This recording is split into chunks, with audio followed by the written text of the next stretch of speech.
Ago erokamano ni Nyasaye kendo kinyi machielo mar Jumapili ma Nyasaye ochako timo na ng'wono mondo achak ayudre studio mar Lolwe TV kendo achako apuonjo kendo asomo kuom wach Nyasaye gokinyini. Nyasaye ma jang'wono osetimo ng'wono koriti in be janeno mar Lolwe TV kendo omiya thuolo mondo achak wanenre kodi achiel kachiel okinyi mar Jumapili masani. Mane momiyo agon Nyasaye erokamano kendo arwaki e chenro ni chako koda kendo nyaka wachope giko kwatieko mondo walam kodi Nyasaye kanyachiel.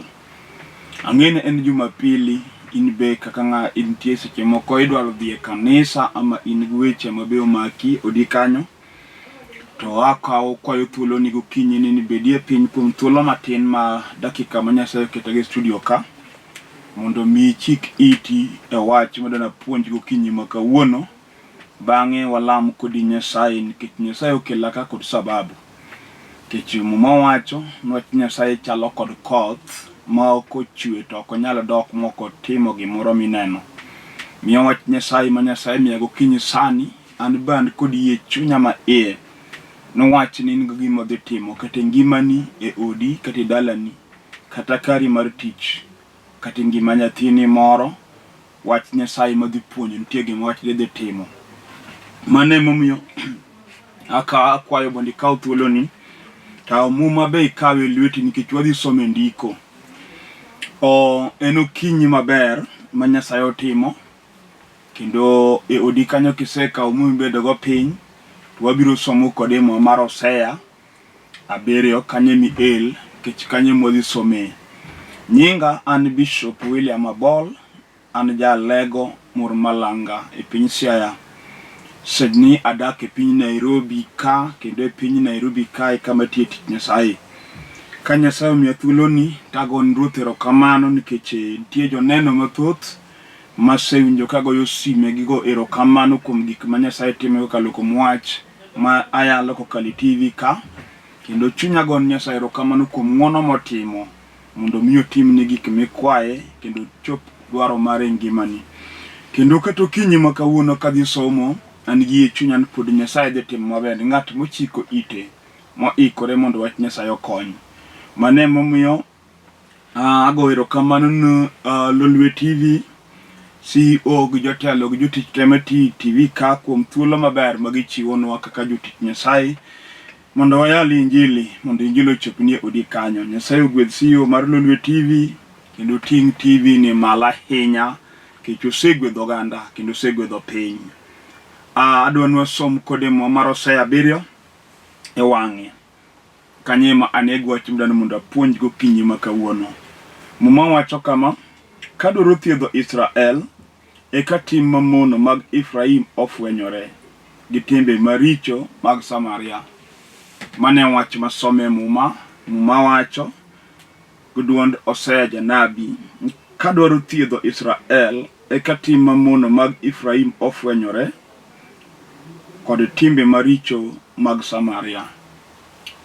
Mae wach masomo muma moro wuoye Misaya ming'eyo no bad Nyasaye ok chiek madumona reso ng'ato kata it Nyasaye be ok odino mar tame winjo ng'ato ka ywakne.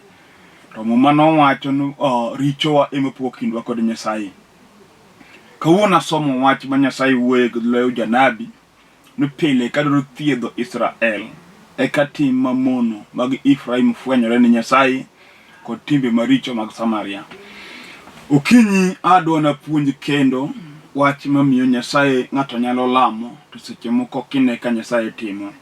Ma jomoko se wacho ni Nyasaye onge, moko kata gin joma noseyie kuom warruok to chien gidugo giwe warruok nikech owacho no lamo to kone ka Nyasaye timone.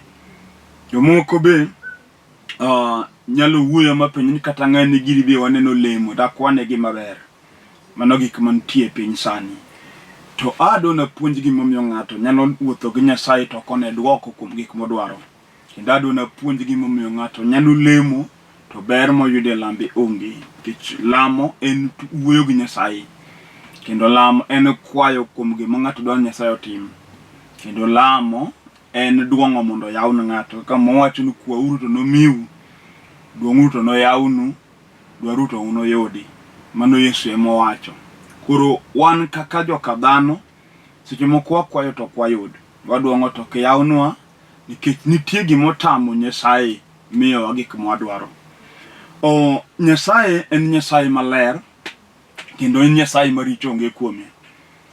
To mondo mi otimnwa ng'wono, mondo mi otimnwa gima wadwaro, nyaka wayie ni wan joricho mondo wenwa richowa. Muma mar Johana Injili 9:31 wacho ni Nyasaye ok winj lamb jaricho. To ka ng'ato oluoro Nyasaye kendo timo gima Nyasaye dwaro, jalne ma Nyasaye winjo.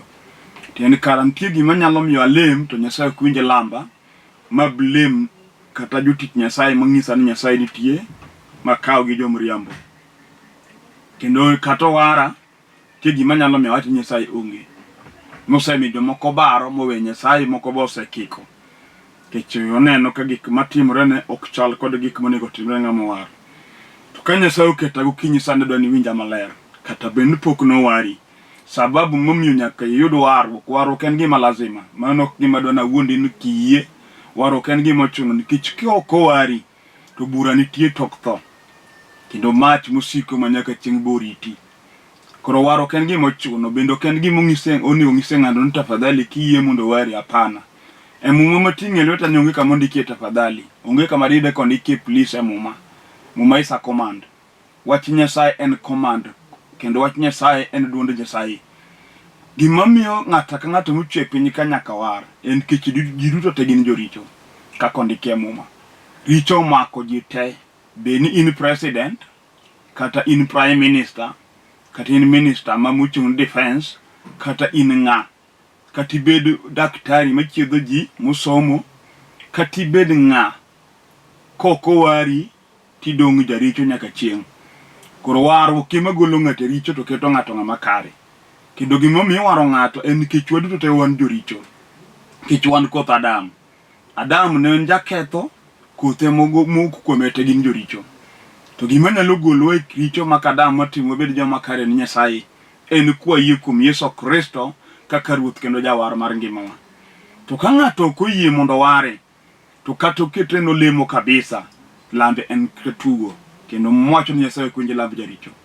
Kendo ka ng'ato ok oyie mondo ware, to kata owuondre ni en ng'ama kare nyim ji, Nyasaye ong'eyo ni ok ng'ama kare. Koro gima biro miyo Nyasaye kwanana ber kata kwani ni ber en mana kwayie kuom Yesu Kristo.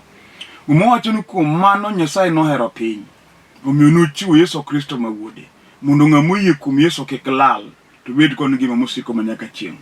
Tiende ng'ama ok oyie kuom Yesu Kristo onge kod ngima mosiko manyaka chieng'. Ngima mar pinyni en ngima mar ndalo matin. Kendo muma moro wacho ni wan mna jowuoth e piny ka.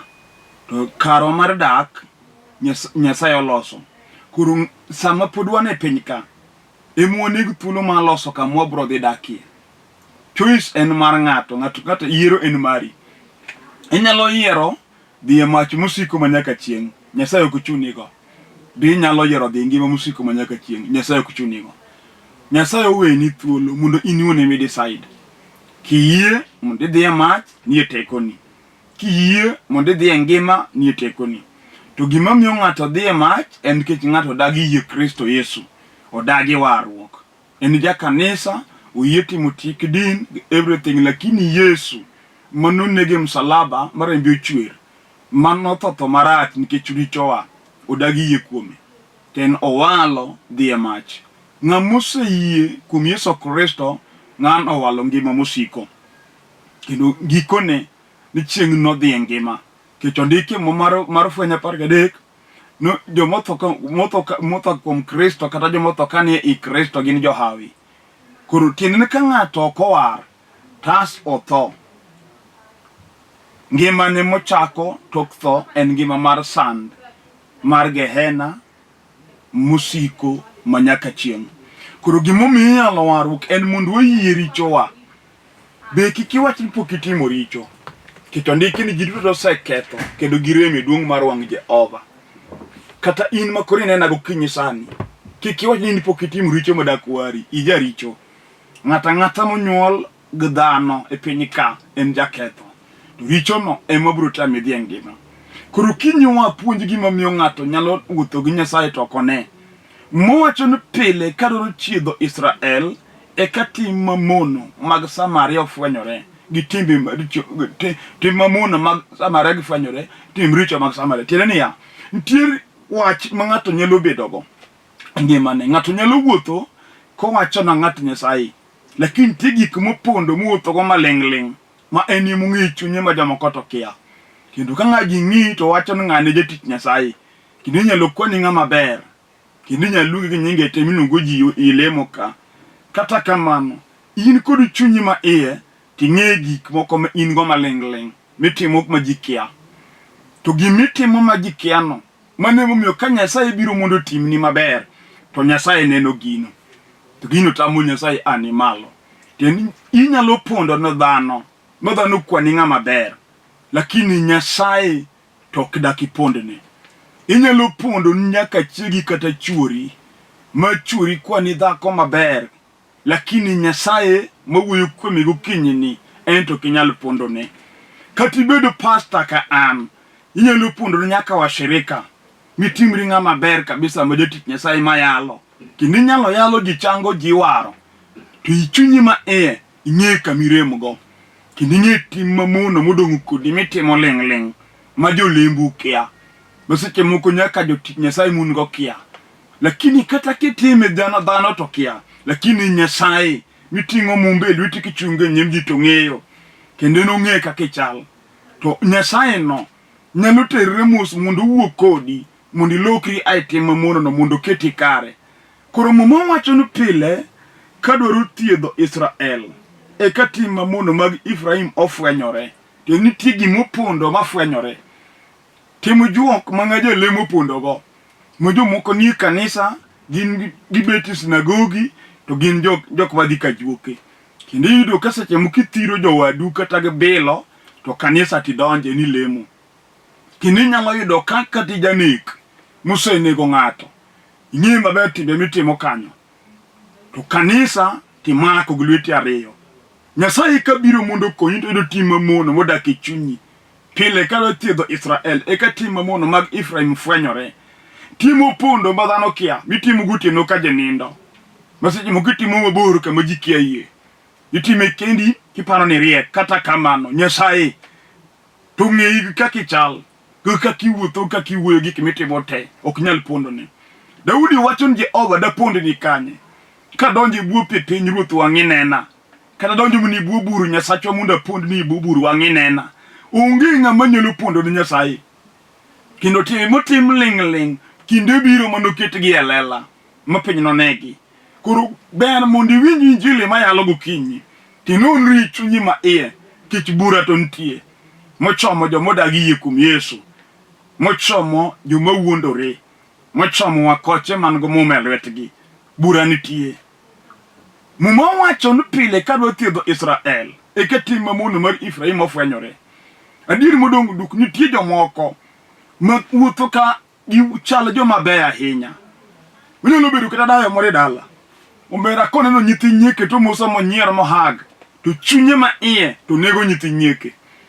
Kendo ni jajuok motamo nyithindo go dhi maber. Biro makwayi kata pesa kibiro, luongi gi nying moro ma pok noluongi go nyaka nene. Migol pesa mikete e lwete we ni konye no dhi chamo karo dhi irigo. Kindi po ka tijie mokethore ma kisrano luwi ma gik maniloso kere kamano. Kara mama manyimiyo pesa ni, manyo nyiro kodi manyo wundi no heri, manyo mako gweno ko kele ni kidok na robi ti dhi cham, mano kare ng'ama tieki. Kata tim mano nikech iparo ni riek, Nyasaye to neni. Kich muma wacho niya, pile kadwa thiedho Israel eka tim mamono mag Ifraim, nitie timbe mamono ma Nyasaye neno. In mitimo kamano, miwuondo ji ni mor, iwuondo ji ni jahera, to chunyi to rachno. Ng'i gima timre e dalani. Mitimo ka ng'ato noduogo kuomi, kech muma wacho agone Nyasach polo gi piny erokamano, gima ng'ato chwoyo gini mobiro kayo. Kakisechwoyo nikno, kakisechwoyo juok, kaka ibe gibiro neno gini udi. Nitie mire moko ma gweng' noywak nigi, mane ywak na ka ng'ani tiekoa, to kidino no girie dhogi kabisa ni gin gi joma riek. Gikone sani kidok e mire mane ywak ngigo, dal mire go orumo. Boyudo kaka nyonyuole jonekni, onyuolie mana chokora, ng'ami geno onge. Kech ne giparo ni gitimo ka ginyalo jomoko kara gima ng'ato timo duogon en. Koro momo wacho no pile ka dwa thiedho Israel e ka tim mamono mar Ifraim ofwenyore. Ilo tim ni mipondo gono. Kati bedo dhako ma jajuogo wang'. Ma iro nyithindo to nyithind mon dongi chake thundiki nego nyathine. Tini jiung'e ne dhako makare bindi pondo jikiai. Nyasaye to ng'e remb nyithindo michwero. Kendo kinde biro ma remb nyithindo go noywagi rakai. Kendo gini yuagi dho ut nyithindi gi nyikwai. Kendo gini chul gope moko ne giholo. Kimetimo no kiwinja go kinyi to nonri mondi duo kum Yesu mondo mi wari kech ndalo gi Yesu chiegni duogo higni magi be sudo chiegni mar tho bende kia kithogri chogi kuomi to mach musiko riti to kiyie kuom Yesu Kristo to kata setimo madongo machala nade Yesu weni malosi mi bedi ng'ami geno Yesu mawuoyo kuomeni ema nowaro Saulo mimo tugo loko nyinge minong'o Paulo. Saulo ne en janek monego ja Kristo. Kendo mwacho ni jomowar no manyo mondo neg. Kinego Stefano, Saulo e ng'ata achiel kuom joma noketo sign mondo go Stefano kod kidi kech injili. Ta chien noromo gi Yesu makora yalo sani. Jalla ma onge ng'at manyalo tame waro. Chieng'no norado gi Sadara, Yesu nowuoyo kode mopenjo ni Saulo isanda nang'o. Eka nowinjo teko Nyasach Israel kogore kuom mogoye piny molokre muofu ne ok onyal neno.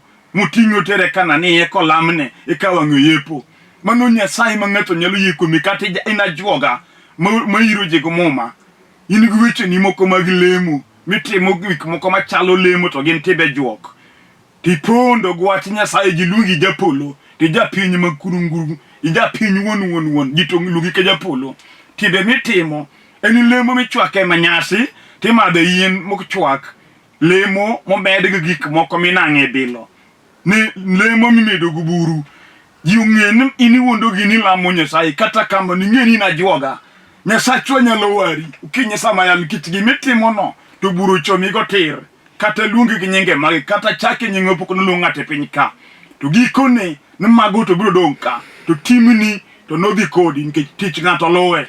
Koro momo wacho no pile Nyasaye ywa kadwa thiedho Israel e ka tim mamono mar Ifraim ofwenyore.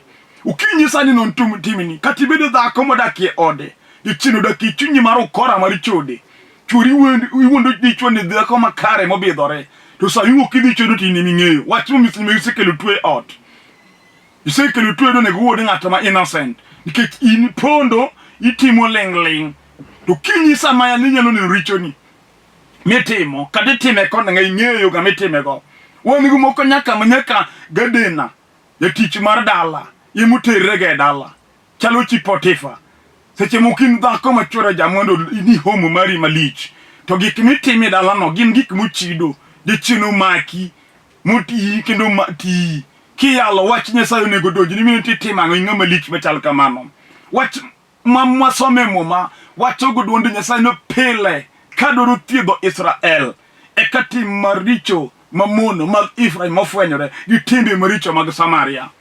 Kenin ticho manyalo dak kod ng'ato mupondo ma jok ne ugenga manyalo oko mu gokorin animana nego wod ng'ane kata ywa kod nyinga to tuodho ge nokono timo Nyasaye to ng'eyo kendo gimitimo ma jikiano ruoth to ng'e to gimoro ka ng'ato timo ni kod chudo mare kapok ochopo kanya yalo ni injili minyalo milokri kati sithiro nyithili kiye wan go chuo moko kata bed ng'ama lich ma ji oluoro inyayudo ka seche ming'ato malich ahinya ka jine tipani ng'ama ituka lich nag mondo wadu manotho ni mayo chiliel gike manyithi kiyo dong ka chandre oko tikari gikuon gini magi ing'ama kiterach mabe ji ng'uli kuonde te miwuothe gik mitimo gi te uchomi tir onge kama ni hepgo kino Nyasaye dhi chuli kineno kod wang'i to Nyasaye jang'wono ng'ato nyalo neno kethone mone richo mosetimo to nyalo yie chunye mar ruoth ayie ajaricho wena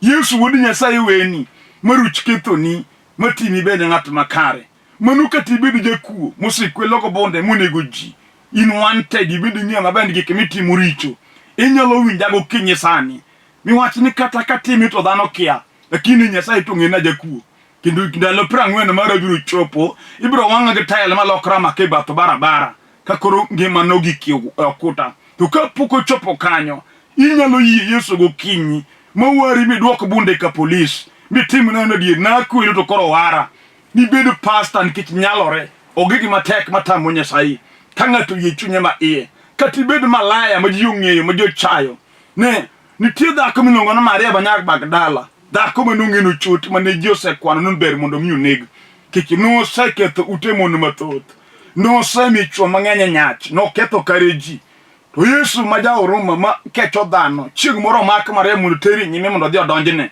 to Yesu nong'adno barup Maria bura makare iluongi jabura mahono Yesu no en buche moyalo kare te ano wen Mariam richone marichode mogolo jochinda abiriyo magichode kuom dhakono dong' dhako ma nyinge ndikie muma kendo Yesu ne mowacho no kuonde temo ele Injili wapar nying Mariam dhako manowiro Yesu kod mo uchot mane Jose wacho no ber mondo neg ma Yesu reso ka osekwany kite mondo go kite mondo tho tan koromo gi Yesu go nyango ka koro piny owe ji ong'olokre kode te nyaka Musa chodo Mariam ne do nego Mariam tan Yesu kecho Mariam owene richone kati bedo dhako ma Jose weyo ne onge ng'ama dwari Yesu pod nyalo kechi ibedo nyako manonyuole dala kod owetene gi nyimegene yechino tengi dier jowadu kech wan gi chuny manalo goli kind jowadu wan gi rejection spirit manya mako nyar ng'ato miru nyaka minu monyuoli be koro kudwari yo kudwari kamoro amora matami nang'o matimre gikone jochino ng'isi ni kod deri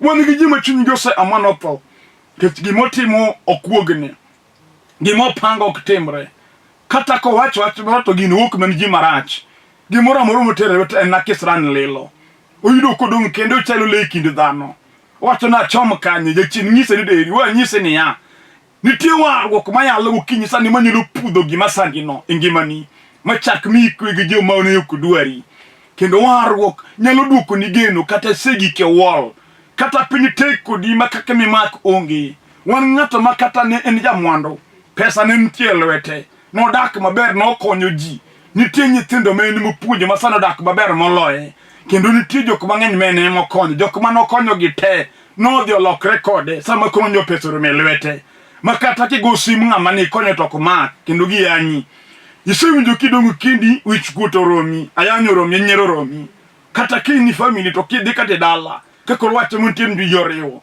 yudo kidong' kindi kind jodalau ng'ama sudo machiegni kodi onge nitie Yesu manya sudo kodi machiegni ka ji oweyi ene maya lego kinyi sani unya mako lweti yeye kuome mondo iwari kech gimamiyo wachandore en richowa muma wacho richowa pogowa gi Nyasaye to ka Nyasaye onge kodwa jasigu Satan yudo thuolo mar tawala ngimawa emomiyo Paul wache mo mar Jorumi 8 matido 31 koro wana wacho ngukumechi ka Nyasaye ni kodwa ng'ano manyalo bedo jawasikwa umera ka Nyasaye bedo jakori kawuono kata Jose riembi kata riembi midake center ka donjo onge seche moko nyathi kimirwa minu nobiro kodi dala kama onyuole kanyo to minu manobiro kodi be notho to wili oti jomoko dwari omiyo gisandi ma kata chigi kendo to giriembo dong' kendi ng'ama dwari onge Yesu wuod Nyasaye nyachoki sani kendo nyami igeno ma joma noriembi duoki muma wacho ni en nitie jal miluongo ni Jephthah ne en nyathi kimirwa nobigo to jodala noriembe ma giriembe modhi odak mabor gi dalagi to chieng' moro lweny nolojo dala mochuno dhi dwaro Jephthah eka Jephthah noketi condition koro na dog mondo abed achiel kuom joma dhi konyo e lweny to nyaka uketa jatendu omera Nyasaye nitie manyalo mako ng'ama oseriemb kata ibedo dhako moriembe ode machuri tindo yanyi wan gi mon manochako dage chuka gi chandore ka onge gima ber ma gichamo onge nanga ginindo bana piny kata gima gi umre onge to ne gitiyo matek omako lwedo dichuo ne kochandre go kong'en chiemo Nyasaye nogwedhgi e kaka Nyasaye ogwedho machuodo nwang'o tich maber koro chako bedo go pesa koro akone nyika guok sani koro loko nyingi in takataka kendo ng'isi ni nokin klase ti akoyudo jomonego wuothgo kendo kiwuoyo kata ng'isi ni ino kone giwuok kada ini onge wiyi koro kati ni fuoi onge wiyi chino donji chunyi dichuo no koni ni kadhako mane gichandrego machunyi osewichore oneno mono moko wiluor nitie Nyasaye mapod jaduok geno manyaduoko ni geno gima dwaro kuomi ni winj wach mayalo ti yaw chunyi mondo yud warruok ba Yesu nokelo grime Msalaba Kalvari kata jachien no ane piny gi yamo kata obiro ga sasia mutami ekwe miwuotho kiwuoyo kendo kon lweti ka janeke barabara wan ng'ama nyayudo korwako nanga oberi dende to gima nango umo ene mung'eyo utieno kodhi ni nindo kitere gima chami wuoyo kode wan go makada chiemo kende tame appetite olal gima timi ogi kode wall ye chini simu ne sum ukinya do lamo kodi Nyasaye Israel mukete studio ka katibedo dhako ma pinyo bago kamimak onge pinyo dongo kodi usepna kata ni somo ticho tamino wango igo lamo tinde pinyo bagi Nyasaye nitie ngoda lamo kodi sani katibedo mjala kendo tamo munwe yaweya makatoke koso no dhako tido kata kotinge moko katina dhako ma choriembo ikenitiwe gi nyithindo umidagi nyithindo ma wigi onge ichandori kawuna do lamo ni Nyasaye manitie mumo wachino pele kadwa tiedho Israel katimari mamuna mar Ifraim ofwenyore ya uchunyi mode full richoni samwedo lemo kodi mondo Yesu weni to gik matek go dhi nyalore kendo wal dinno teko mar Nyasaye Israel adwa lamo kodi Nyasaye njaneno mar Lolwe TV kama intie kanyo yudi chunyi ma kiyudo kayole ni mondo go chonge piny gane chonge piny kulwi piny mondo walam kodi Nyasaye mawinjo kose lor mondo timne gimidwaro walamo Woro malere nyingi Yesu Kristo Nyasaye ma Nyasaye Elija ami duong nikech ngima neno mar Lolwe TV ni dayo makoro ywak kokulo wiye piny kuom lit gi chandruok mokale jaduong ni Nyasaye kata kijana ni wuoyi ni gi nyako ni japuonj dichuo ni Ruoth akete lweti wasigu te mag jochiende mosebedo ka sande Ruoth igmuk ok ngimane kendo moloyo Ruoth ni wene richo moseiwage nyimi mondo iwene kendo ipuodhe grembi Yesu Kristo mondo iwali obed ng'at makare aseketho teko mag jochiende nyaka mag tuoche masando ngima dayo ni Nyasaye nyaka dichuoni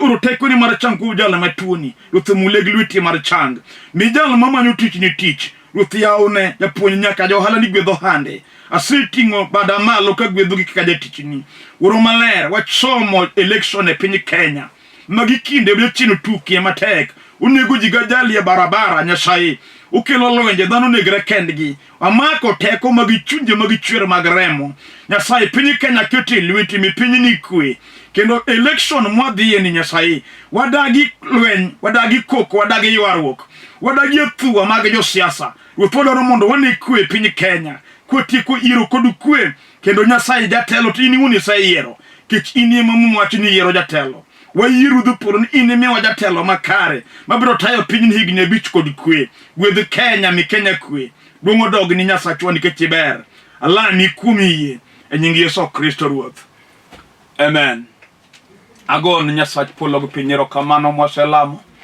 beda ne gi yien janeno mar Lolwe TV Nyasaye osetimo maber kendo ruto mi kwaye osetimo kikiluor ya uchunyi dwar warruok wogi dwar kanisa mi alinjili mar warruok donje kanisa yudo pastor mondo puonji wach manyalo mi dongi kidine duong mar warruok ma Nyasaye timo jomo yie kuom Yesu tieko kafulo nyinga an Bishop William Abol ajal lego mor malanga piny Siaya County gisanya dake piny Nairobi kai piny Olympic Kibera kende piny Kibera kanye kamene kanisa kama titi Nyasaye aruaki kata Jumapili makawuono mondi biye kanisa warom walam Nyasaye kendo wapuonjre kuom wach manade minyalo dwaro mondo Nyasaye otim kidwa bire kanisa kamantie an Olympic Kibera bia kichopo Olympic stage kata Olympic primary namba na mag simu ni screen ka go namba gi mondo direct kichope kanisa kama antie ka ine penya Siaya e penyo Ugenya sega wan kanisa kanyo kigosim wabro mi namba pastor e penyimba usenge wan kanisa kigosim wabro mi namba pastor